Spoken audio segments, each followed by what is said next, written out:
Every single ride has its own special memory.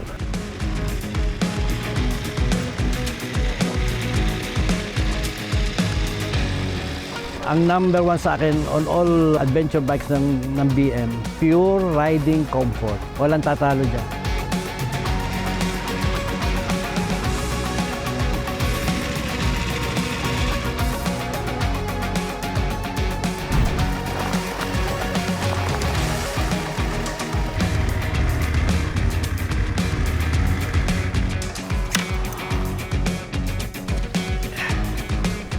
Many travelers know the quote that says it's better to travel well than to arrive.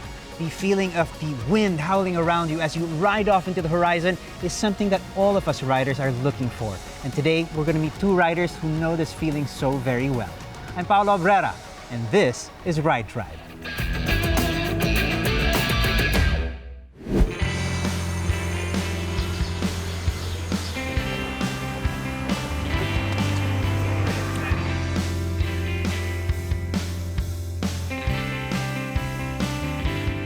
The BMW Motorrad riding community is open to all sorts of different riders, and today we're going to introduce you to two who have chosen the F750 GS and the F850 GS as their machines to take on their adventures. First up is Mr. Demi Dimayuga, member of all sorts of different riding clubs, but now also very well known as the current founder and admin of BMW Motorrad South. Demi, you are a legend in the riding community. Do you remember how you got started riding? Yes, I was I think 10 or 12 years old then, back then. May idol noon ako, yung pilot dito sa airbase namin dito sa Lipa City. Tapos araw-araw dumadaan to si Jimmy Camacho, dala yung not so dirty dirt bike niya. Hindi, talagang very clean dirty bike. Every time na makikita ko siya, I would chase him down the street. Tapos pag inabot ko siya doon sa corner lot, sasakay ako doon sa bike niya. Tapos alam mo na ang gagawin ko, yung throttle niya. Bobombahin. As years went by, parang motto ko sa buhay, yung mantra ko, isa, someday. Someday. Someday. Balang araw. Someday.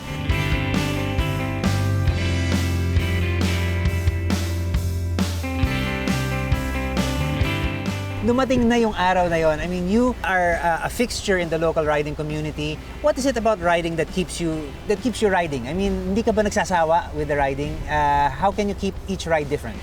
Hindi, kasi alam mo, ang number one dyan na what makes me up in the morning, kung bakit ako bumabangon araw-araw, is meeting new friends. And different challenges and adventures every day. Okay, and speaking of challenges and adventures, syempre you need an appropriate machine, and it doesn't get more appropriate than the F750 GS and the F850 GS. Mamili ka dyan. Both of them are very capable bikes. What is it about this bike na talagang nagustuhan mo, at why is it that you enjoy riding this particular bike? Ang number one sa akin on all adventure bikes ng BM, pure riding comfort. Walang tatalo dyan. Agree ako dyan. Wala. Tapos yung sa curbs pa nila, once na nag-engage ka sa curb, kita mo talagang sumusunod siya. For me, there's a different confidence level, no? O iba. 100% na confidence level ko pag sakay ako sa BM. It's nimble.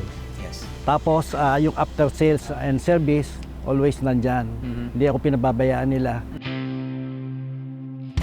And you guys have organized your own little riding group na nag-umpisa, I think, from just a few riders, and in a very short span of time, five riders, parang kabuti kayong dumami. I mean, you guys have multiplied to almost 100, I think na.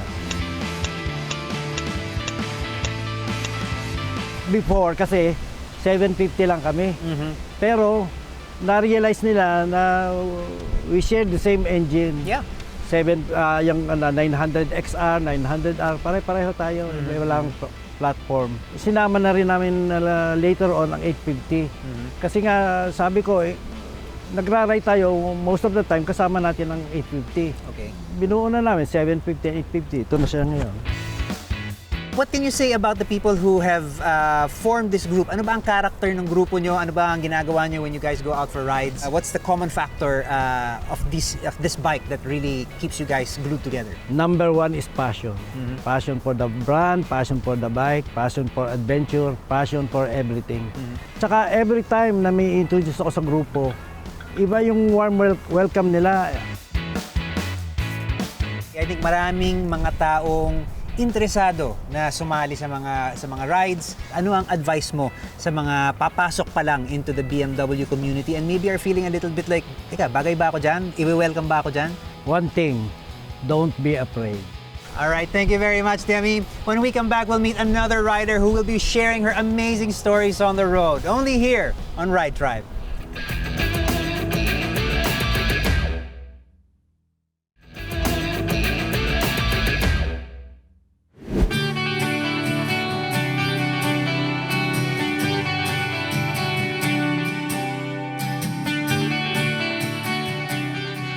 Welcome back to Ride Tribe. Now, earlier we spoke to Demi, who told us all about his adventures on the road. Well, now we're going to be introducing you to another member of the BMW Motorrad riding community, none other than Celina Gaerlan.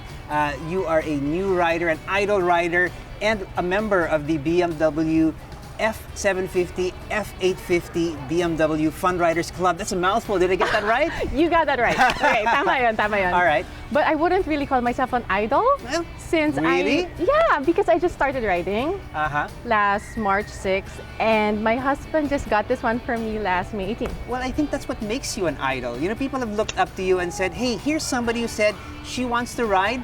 She went and, swung a leg over a bike and is now a very active member of the community, whether you're actually riding or sort of, inspiring people to go out there and chase their dreams. How did you decide to finally just go out there and go get your dream bike? That was so nice to hear. Okay, my husband purchased this one for me, right? And initially, I wasn't too keen on it. But he said, baby, just get on the bike and see how it feels. Yeah. So just like any other bike that I've tried, countless bikes I've tried, I got on this one, took it for a spin to Calamba. So from our house, put on my helmet, fully geared up, got on the bike, started to feel it slowly. You know, when you're on a new bike, kapa-kapa muna. Yeah. And all the way from C5 up until Calamba. You had a smile on your face, didn't you? A big smile. I had a big smile on my face that my jaw actually hurt from smiling. You take your helmet out, put it down, start smacking the bike like, this is my bike, this is my bike. So yeah, that's the story. Right. From that time on, May up until right before my injury, which I got last September. Not on a bike, by the way. Not on a bike, by the Yeah. way. I was able to get 50,000 kilometers on this one. Wow. That's how much I love riding. Sulit. Sulit na sulit. Like, na-PMS na to Right. 3 times. Well, that's what I mean. I mean, that's why people sort of look up to you. I mean, you're somebody who really just sort of went for it in a big way. You know, you decided that you wanted to ride, you got into riding, and you just, you've never looked back. And the nice thing is you've sort of inspired people to just sort of chase their own dreams, whatever bike they want to be riding. But there's something special about the F750 and the F850. So Yeah. much so that, you've formed this little, happy little group of Community. fun riders. Yeah. Who have sort of come together. I mean, there's a huge resurgence of interest in the F750 and 850. What is it about this package that you love? Okay, number 1, I'm the kind of person who doesn't even wear makeup. Okay. I don't wear heels. Okay. So I'm more for comfort and reliability. That makes both of us. No makeup, no heels here either. Yeah. So comfort and reliability. Like whatever terrain I brought it on, yun nga, first things first, I have to be comfortable because I ride all day. Yeah. I go on 2-day rides or 3-day rides since I'm just relatively new to riding. Yeah. But whether it's a short ride or a long ride, plus the city, when you're in the city, you're weaving through traffic, it's also surprisingly It's got that very versatility, light and doesn't versatile. it? It's got that versatility. Yeah. I ride a number of models from BMW, and it fits in nicely with something that you wanna take off-road, you wanna take on long No, rides. true. But at the same time, you're For the happy city. you're happy to To sort use of it in bike the commute city. or motorcycle Exactly. commute in the city. This one, although it looks big, it feels like really, really light. What about the size? I mean, standover height, it comes in a low suspension option with a low seat. That works for people who are looking for a lower standover. Exactly. And someone who's just starting to ride, you want your feet, touching the floor. Okay. So that's why my husband actually got it for me. He considered those factors, the low seat, Right. something I could touch Flat the floor foot, with. Yeah. But it's versatile because I mean you've got highly experienced riders like Demi who True. love this bike. True. It'll put a smile on your face whether you're starting out or whether you've already got a lot I of miles totally under your agree. belt. I agree because Demi has other bikes. He has the Sure, 1250, sure. but he chooses this one because it's so light. Right, horses yeah. for courses. It depends on what you Yeah. wanna, what kind of adventure you're heading out for.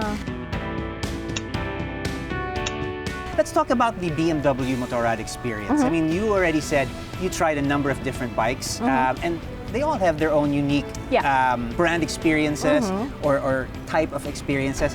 What would you say is the BMW Motorrad experience as a rider, as a customer?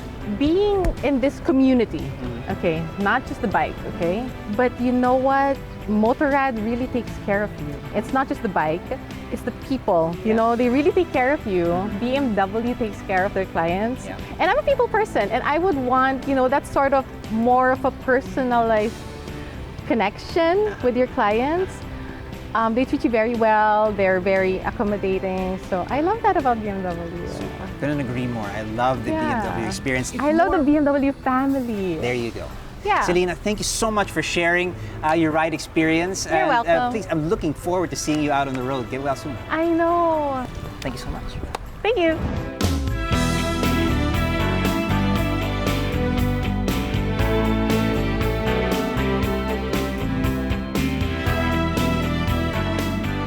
We learned so much today from Demi and Celina, and we hope that we inspired you to take on new adventures on a BMW F750 GS or F850.